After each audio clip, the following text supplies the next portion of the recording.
আসসালামু আলাইকুম, আসিয়া কিচেনে সবাইকে স্বাগতম। আজ আমি পুঁটি মাছ দিয়ে টমেটো আলুর ঝোল রান্না করব। পুঁটি মাছগুলো এখন ভেজে নিব। পুঁটি মাছের এক পিঠ হয়ে গেছে, এখন উল্টিয়ে দিব পুঁটি মাছটা।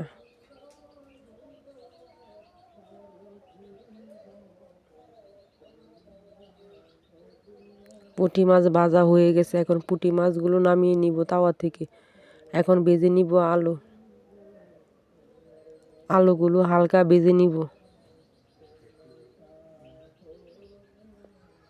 আলু ভাজা হয়ে গেছে, এখন আলুগুলি নামিয়ে নিব। কড়াইয়ের মধ্যে দিব সরষের তেল, এর মধ্যে দিব পেঁয়াজ কুচির মধ্যে দিয়ে দিব একটু পানি। এর মধ্যে দিয়ে দিব মরিচের গুঁড়া, হলুদের গুঁড়া, ধনিয়ার গুঁড়া, লবণ দিয়ে মশলাটা কষিয়ে নিব। মশলা কষানো হয়ে গেছে, এখন দিয়ে দিব ভেজে রাখা